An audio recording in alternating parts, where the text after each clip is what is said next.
بات کروں، جیسے کہ باہر اگر ہم جاتے ہیں وہاں پہ یہ ہوتا ہے کہ مرد جو کھٹاکھٹ عورت کو طلاق دے دیتا ہے، طلاق طلاق طلاق. لیکن ہمارے اس علاقے کے اندر مرد ڈائریکٹ طلاق نہیں دیتا ہے.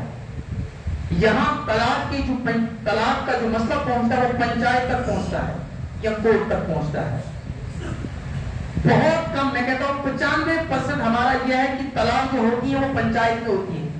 ہمارے جو طلاقیں ہوتی ہیں 95% جو طلاقیں ہوتی ہیں وہ پنچایت میں ہوتی ہیں. 5% ایسے ہوں گے کہ جو کبھی فون پہ یا لڑائی جھگڑے میں یا گھر میں خاوند بیوی کو طلاق دیتا ہے. لیکن 95% طلاقیں ہماری جو ہوتی ہیں وہ پنچایت میں ہوتی ہیں. اب یہاں پر ہوتا کیا ہے؟ ہوتا یہ ہے کہ پنچایت کے 4 لوگ بیٹھتے ہیں اور بیٹھنے کے بعد طلاق نامہ لکھ لیتے ہیں. پنچایت نامہ لکھتے ہیں، لڑکی کے سائن بھی، مرد کے سائن بھی، اور پنچایت کے سائن بھی، امام کے سائن بھی، سب کے سائن مرد اور عورت کو طلاق کروا دیں. ہو گئی طلاق. اب طلاق کے بعد کیا ہوتا ہے کہ کچھ دنوں کے بعد پھر لڑکی اور لڑکے کا کانٹیکٹ ہو جاتا ہے. ایسے مسئلے بہت آپ کے سامنے ہوں گے. طلاق دینے کے بعد پھر لڑکی دوبارہ لڑکے کے گھر میں آ جاتی ہے. یا کبھی ایسا ہوتا ہے کہ کورٹ میں جا کر طلاق کروا دو، تینوں طلاق کروا دی، اس کے بعد پھر کورٹ میں سلسلہ چلتا رہتا ہے اور لاسٹ میں نتیجہ پھر یہ پہنچتا ہے کہ لڑکی کہتی میں نے طلاق کو ایکسپٹ نہیں کیا. حالانکہ شریعت میں بھی یہ کوئی مسئلہ نہیں ہے کہ عورت ایکسپٹ کرے یا نہ کرے، خاوند نے دے دی تو ہو گئی. لیکن پھر نتیجہ کیا پہنچتا ہے کہ دوبارہ بیوی خاوند کے پاس پہنچ جاتی، چاہے وہ عوام کے فیصلے کے ذریعے سے ہو یا کورٹ کے فیصلے کے ذریعے سے. کہاں پہنچی؟ پھر جا کر خاوند کے پاس پہنچی. اب ہم نے جب 3 طلاقیں دے دی، چاہے وہ پنچایتی ریزولوشن کے ذریعے سے ہو یا کسی بھی طریقے سے ہو، جب 3 طلاقیں دے دی، قرآن کہتا ہے کہ فَإِن طَلَّقَهَا فَلَا تَحِلُّ لَهُ مِن بَعْدُ حَتَّى تَنكِحَ زَوْجًا غَيْرَهُ. کہ جب کسی خاوند نے اپنی بیوی کو 3 طلاقیں دے دی، اس صورت میں عورت خاوند پر ہمیشہ ہمیشہ کے لیے حرام ہو گئی. اب وہ اس کی زندگی میں نکاح کر ہی نہیں سکتا ہے. اگر دوبارہ نکاح کرتا بھی ہے تو نکاح کرنے کے باوجود بھی وہ نکاح نہیں ہوگا. پھر کیا کہتے ہیں کہ مجھ پر دباؤ بنایا تھا، کیونکہ پھر فریب کرنے میں، چلاکیاں کرنے میں، توڑ موڑ کرنے میں دیر تو نہیں لگتی ہے. نہیں مجھے پنچایت والے نے زبردستی سائن کروائے تھے، میں تو اس وقت سائن کرنے میں تھا ہی نہیں، یہ تو مجھے دباؤ ڈالا، یہ تو مجھے وہ کر دیا، فلاں کر دیا. اللہ کے نبی نے فرمایا طلاق اور نکاح چاہے غصے میں دو، چاہے خوشی میں دو، چاہے مذاق میں دو، ہر صورت میں طلاق ہو جاتی ہے. اور بات کے لیے غصے میں دی تھی. کوئی محبت میں طلاق دیتا ہے؟ کوئی ہنسی میں مذاق دیتا ہے؟ کہتا آپ تو میری بیوی ہے، پیاری بیوی، مجھے طلاق طلاق طلاق. کوئی طلاق تو ہوتی ہے غصے میں، خوشی میں کون طلاق دیتا ہے؟ تو یہ تو بہانہ نہیں چلے گا کہ میرے غصے میں طلاق دی. طلاق ہوتی ہے غصے میں، طلاق ہوتی ہے لڑائی جھگڑے میں. تو طلاق اگر آپ نے غصے میں دی ہے تو طلاق ہو چکی ہے. لیکن اگر آپ نے 3 طلاقیں دے دی ہیں تو اب ہمیشہ ہمیشہ کے لیے آپ کی عورت آپ پر حرام ہو چکی ہے. اس کے بعد ہزاروں نکاح کریں. اس کے بعد کیا ہوتا ہے کہ ہمارے مولوی مجھ جیسے، کیونکہ میں اپنے آپ کی بات کروں، آپ لوگوں کی بات کروں، ہوتا کیا ہے اس کے بعد جا کر تھوڑا سا وہ ٹھش ٹھش کر دیا، وہ ادھر کی ادھر کی نکاح کر کے ہو گیا.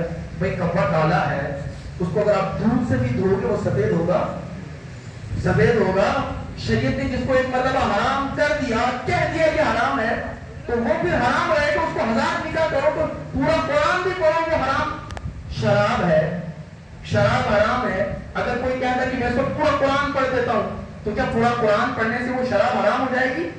اسی طریقے سے 3 طلاقیں ہو گئی، بیوی اس کے لیے حرام ہو چکی. اب 1000 حلوے بناؤ، 1000 جو توبے کرو، 1000 نکاح کرو، تو قرآن نے کہہ دیا ہے کہ وہ حرام ہو چکی ہے، تو ہمیشہ کے لیے حرام ہو چکی ہے. لیکن یہیں پر اگر ہمارے پنچایت کے لوگ، ہمارے وہاں کے امام لوگ، وہاں کے ذمہ داران لوگ اگر طلاق کے مسئلے میں آگے شریعت کی رہنمائی چاہتے، جب پنچایت نامہ بناتے، طلاق نامہ بناتے، طلاق نامے میں لکھتے کہ خاوند فلاں فلاں اپنی بیوی فلاں فلاں کو 1 طلاق دینا چاہتا ہے، یہ 1 طلاق دے دی. کتنی طلاقیں دے دی؟ 1 طلاق دے دی. تھوڑا سا یہاں سمجھنے مسئلے کو سمجھانے کی کوشش کرو، کیونکہ آپ یہاں جتنے بھی ذمہ دار لوگ ہیں وہ علاقے میں جا کر اس مسئلے کو مشہور کریں. شہرت کرے، یہ ایک بہت بڑا فتنہ بن چکا ہے ہمارے لیے اس وقت سماج کے اندر۔ ایک ہے 3 طلاق، ایک ہے 1 طلاق۔ اگر ہم یہ پنچایت میں یہ لکھتے ہیں کہ فلاں آدمی نے اپنی بیوی کو 1 طلاق دے دی اور ہم نے پنچایت ختم کر دی، میاں بیوی کو اپنے اپنے گھر بھیج دیا، 1 طلاق سے جب عدت گزر جاتی ہے، عدت جیسے اگر وہ عدت اس کی 3 مہینے ہیں، 3 ہے، لیکن اگر حیض والی ہے، بچے والی ہے تو بچہ جننا ہے، مختلف عورتوں کی جیسی عورت کی صورت ہوگی ویسی اس کی عدت ہے۔ عورت حیض والی تھی، لکھ دیا، خاوند نے اپنی بیوی کو 1 طلاق دے دی، پورا پنچایت نامہ لکھ دیا، اس کے بعد پنچایت نامہ جو ہے خاوند کے سپرد کر دیا، عورت کے سپرد کر دیا، اس کے بعد عدت گزر گئی، عدت گزرتے ہی میاں بیوی کا نکاح ختم ہو چکا ہے۔ اب عورت اگر چاہے کسی دوسرے سے نکاح کرنا وہ کر سکتی ہے، مرد چاہے وہ کسی دوسرے سے کر سکتا ہے۔ بات سمجھے؟ اگر 1 طلاق ہم نے دے دی تب بھی 1 طلاق سے بھی عورت نکاح سے نکل جائے گی، سمجھ آ رہی ہے؟ اور 3 طلاقیں دے دی تو 3 طلاقوں سے بھی عورت نکاح سے نکل جائے گی۔ ہمارا مقصد کیا؟ عورت کو نکاح سے نکال دینا، یہی مقصد ہے نا بھئی؟ میاں بیوی کا مقصد ہے کہ جب میں اس کو چھوڑ دوں گا، میں نہیں رکھوں گا، 1 طلاق دیں گے اس سے بھی بیوی نکاح سے نکل جائے گی، 3 دیں گے اس سے بھی نکاح سے نکل جائے گی۔ لیکن اگر آپ 1 طلاق دیتے ہیں اور اس کے بعد اگر ان کا پھر کمپرومائز ہو جاتا ہے، پھر کمپرومائز ہو جاتا ہے، بیوی کا تعلق ہو جاتا ہے، کانٹیکٹ ہو جاتا ہے، تو پھر وہ ایک دوسرے کے لائق رہیں گے، وہ نکاح کر سکتے ہیں، ان کو کوئی جھنجھٹ، کوئی تکلیف، کوئی کچھ نہیں۔ شریعت کہے گی کہ بھئی آپ نکاح کرو، مہر مقرر کرو، بس بات آپ نے کچھ نہیں کرنا ہے۔ اب 1 طلاق سے عورت ہمیشہ ہمیشہ کے لیے حرام نہیں ہو گئی۔